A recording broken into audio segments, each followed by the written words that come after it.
Ya, pemirsa, Komisi Pemilihan Umum mengaku telah mengoreksi kesalahan pembacaan perolehan suara di dalam aplikasi Sistem Informasi Rekapitulasi atau Sirekap. KPU ungkap Sirekap salah baca data di 154.541 TPS. Namun KPU menyebut kesalahan tersebut sudah diperbaiki. Iya, dan untuk membahasnya kita akan bergabung bersama pemerhati telematika dan multimedia, ada Mas Roy Suryo dan ada Sekjen Partai Perindo, Mas Ahmad Raufik. Assalamualaikum, selamat pagi Mas Roy, Mas Raufik, apa kabar? Selamat pagi Mas Gede, selamat pagi Mbak Dian, selamat pagi Mas Raufik, selamat pagi semua pemirsa iNews. Betul, Mas Roy, hari ini kan kita ini masih dihadapkan pada perdebatan, pada pembahasan seputar bagaimana aplikasi Rekap ini banyak sekali kejanggalan dan diduga menjadi salah satu sumber kecurangan, begitu ya Mas Roy ya. Kalau dalam catatan Anda, sepertinya apa yang Anda temukan dari aplikasi Sirekap ini dan seperti apa bentuk-bentuk kejanggalan yang sudah Anda amati? Makin hari, Mas Gede, Mbak Dian, Mas Raufik dan pemirsa iNews, makin hari makin terbongkar lah apa yang saya katakan. Sirekap ini banyak kelebihannya, lebih lambat, lebih tidak akurat, lebih ngaco, lebih mahal. Tadi diakui sendiri oleh Ketua KPU Hasyim Asyari. Ya, per hari ini saja yang dikoreksi itu 154.451 dari 822.220 TPS di seluruh Indonesia. Itu sudah berapa persen? Sudah lebih dari 10%. Ya. Kalau sudah lebih dari 10% itu berarti ya sudah error, ini sistemnya sudah tidak layak dipakai. Ya, gitu. Nah, hari ini pula nanti tunggu saja. Saya akan bongkar di satu tempat apa yang terjadi sebenarnya. Nanti Mas Raufik ini sangat berharap temuan ini. Karena apa? Karena sebenarnya Sirekap ini disadari tidak oleh masyarakat ya. Ini sudah 10 kali berubah versinya. Mulai dari pertama kali download oleh petugas-petugas KPPS, kemudian di tengah jalan ini berubah. Di tengah jalan itu berubah programnya. Ini kayak MK aja, di tengah jalan aturannya diganti gitu. Iya sama. Sirekap nih ya. Jadi kalau istilah teknis, Mas Gede, ini ada skrip yang ditambahkan, ada skrip yang dikurangi. Nah, ini fatal. Ini fatal. Jadi ada fungsi yang tadinya ada dihilangkan, kemudian ada yang ditambahkan. Nah, yang ditambahkan ini pantas ditengarai ya, belum sampai pantas ditengarai dimasukkan yang itu menjadi momok bagi teman-teman partai ya, termasuk Perindo dan kawan-kawan, yang itu kalau misalnya muncul kata partai tertentu, nah itu cut. Muncul tertentu itu dihilangkan. Ya. Skrip ini disisipkan, ini namanya JSON script ya. Skrip ini disisipkan ya ketika Sirekap ini waktu itu ditempatkan di Singapura. Secara fatal, waktu saya teriak itu di Singapura dan itu melanggar undang-undang PDP, perlindungan data pribadi, kan diam-diam dipindahin. Ini come on gitu loh. Ini urusan negara, ya urusan 204 juta DPT Mbak Dian. Pemindahan Sirekapnya aja diam-diam kayak kayak pencuri malam-malam lihat diam-diam gitu loh. Ini kan aneh gitu loh. Sirekap gitu loh. Artinya tidak transparan, dipindahin diam-diam Mas Raufik senyum itu tadi ya, ketika dipindahin, dan masih ada lagi hal yang bisa diungkap, misalnya ada versi dan kemudian ada sempat sengaja dibikin shutdown dulu supaya seolah-olah itu dihack, padahal ngehack sendiri gitu loh, bukan dihack. Itu kira-kira awalnya. Nanti makin banyak lagi yang terbongkar. Seolah-olah error karena down dan lain sebagainya ya, Mas Roy. Oke, kalau dari Mas Raufik, Mas, ini sejauh ini kelanjutan audit forensik IT KPU gimana? Ya, saya kira dari pengakuan yang disampaikan oleh Ketua KPU tadi itu kan sebenarnya dia menutup diri atas audit forensik itu. Padahal sesungguhnya ini kan penting. KPU sebagaimana apa yang Mas Roy bilang yang tadi gini-gini tadi itu. Sempat bilang bahwa ada pembenaran, ada data yang dibenarkan. Padahal sampai hari ini kan data itu masih kayak roller coaster kan. Naik turun tidak pernah tetap, dan itu akan berhenti ketika batas waktu tidak bisa mentoleransi. Jadi KPU ini sesungguhnya sangat tidak siap, dan saya khawatir justru dengan ketidaksesuaian data yang benar ini maka di bawah itu akan menyesuaikan dengan data yang ada di Sirekap. Kalau misalkan Sirekapnya itu 2, ya di bawah itu akan menyesuaikan. Mengikuti. Maka disitulah tadi kekhawatiran yang disampaikan oleh Mas Ray tadi jadi pembenaran bahwa ini ada 40 lipat antara data yang disajikan dengan data yang di bawah itu akan ada penyesuaian-penyesuaian. Termasuk ada enskrip yang tadi ada kata partai tertentu yang hilang. Menurut saya ini semua multi rekayasa dan ini membahayakan bagi demokrasi ke depan.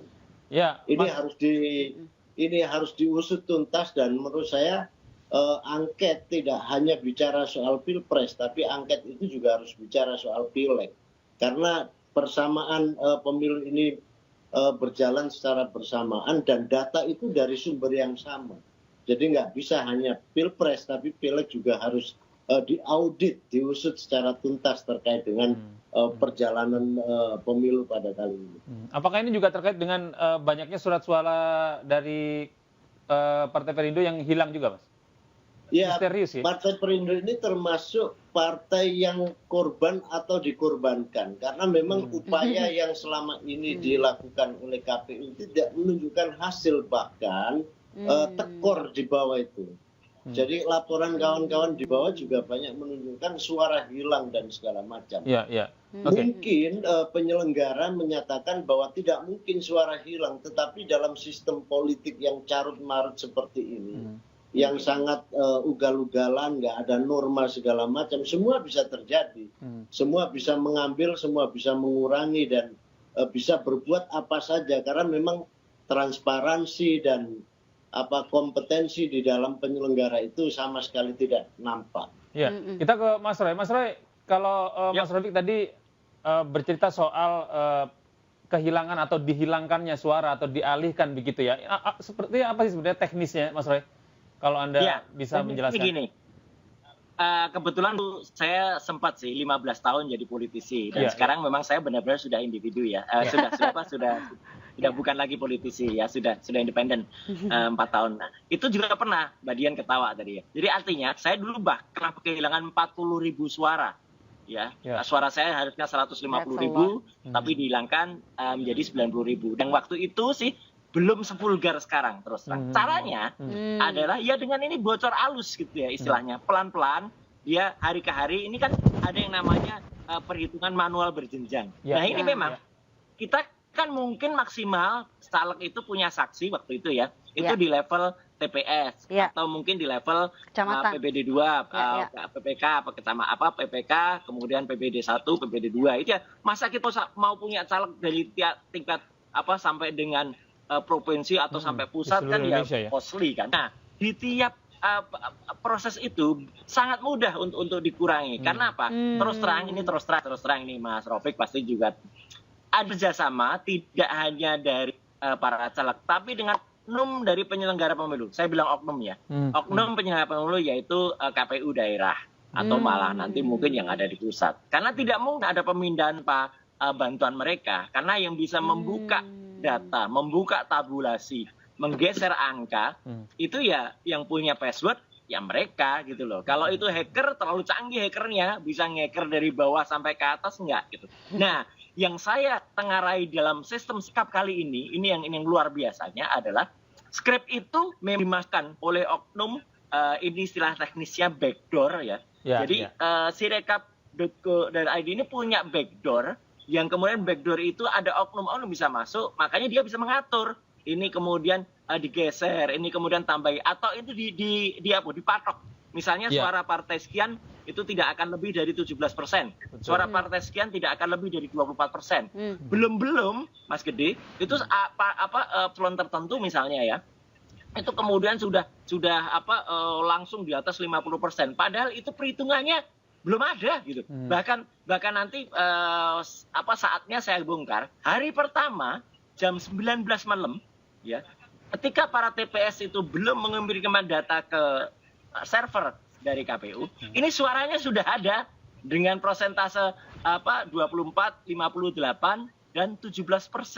Ini kan ajaib gitu loh, gitu. Dan ada buktinya. Artinya saya tidak sekedar bicara karena tim IT independen saya itu sudah menemukan bahwa bukti itu ada dan saya merekam tiap hari. Nah, ini saya bongkar sekarang. Jadi saya nggak hanya merekam hari-hari tertentu. Tiap hari itu saya backup. Harusnya juga per menit ya, Mas ya? Servernya KPU. Iya, jadi kelihatan. Makanya saya bisa bilang, application yang bisa kita download itu berubah-ubah. Mulai dari versi 2 poin sekian ketika itu masih trial sampai dengan 2.58 yang terakhir, dan itu kemudian masing-masing ada bedanya. Ada script ini kan nggak boleh kayak gini. Ibaratnya mobil gitu ya. Kita beli sekarang gitu ya, Pak Gede. Itu kemudian kita beli besok, ganti lagi nanti. Besok ganti lagi gitu loh. Nah, tapi Mas Roy, kan, ini kan sama halnya seperti aplikasi-aplikasi yang lainnya. Setiap dalam beberapa waktu atau periode gitu ada update untuk menghilangkan bugs atau apa begitu, Mas?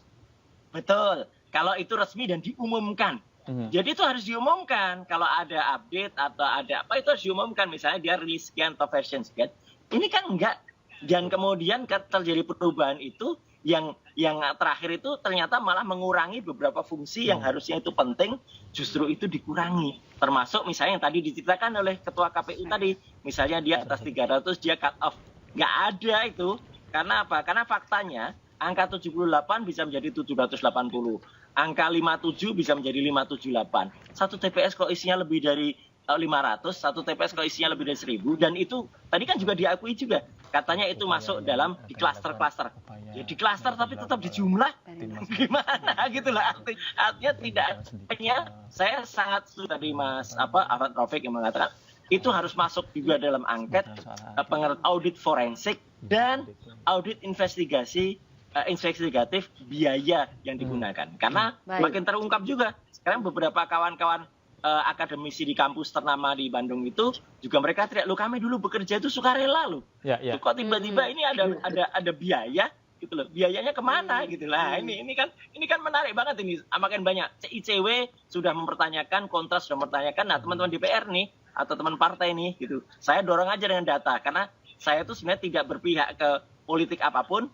Tapi saya benar-benar berpihak kepada teknologi. Itu Mas Gede dan Mbak Dia. Kita ke Mas Raufik. Mas Raufik, upaya sejauh ini apa yang dilakukan tim Anda dan juga mungkin tim TPN, dan boleh nggak bocorin sedikit soal hak angket? Ya, pertama soal upaya yang telah dilakukan oleh partai. Memang Perindo sedang menghadapi gempuran opini. Misalkan dengan adanya pengkondisian yang ada di Sirekap itu yang membuat ada seliweran berbagai macam informasi yang menyampaikan bahwa suara Partai Perindo dialihkan ke partai tertentu. Saya ingin melakukan klarifikasi bahwa ini tidak benar. Kenapa? Mungkin ada upaya lain dari pihak luar yang ingin melakukan itu, tapi tidak satupun suara Partai Perindo dialihkan untuk atau disumbangkan kepada partai lain, karena itu adalah kedaulatan rakyat dan itu adalah suara yang telah dititipkan rakyat kepada Partai Perindo. Jadi kami strict di situ. Justru kami khawatir dengan adanya Sirekap yang seperti ini, itu pada akhirnya mengkondisikan suara yang berjenjang itu juga akan sama. Yang kedua, kita juga menuntut kepada DPR agar mereka juga jeli apa yang disampaikan oleh Mas Roy itu sepenuhnya kalau itu dilakukan sangat luar biasa, dan bahkan ini bisa menjadi sebuah keputusan politik yang sangat besar kalau itu dilakukan, termasuk forensik, audit pembiayaan, termasuk kecakapan, profesionalitas dan segala macam. Karena kita lihat memang dengan situasi saat ini KPU memang sangat tidak perform, tapi kita juga kehilangan di mana Bawaslu hari ini. Karena mestinya Bawaslu lebih sering berbicara terkait dengan kecurangan, terkait dengan semua proses politik, tuduhan pemilu curang yang selama ini juga sudah ada di berbagai macam sosial media. Saya kira sikap pasifnya Bawaslu ini juga membahayakan bagi kualitas pemilu hari ini. Baik, terima kasih Mas Raufik, Mas Roy atas waktu dan kesempatannya pada pagi hari ini. Selamat beraktivitas. Mas Roy masih. Sampai jumpa.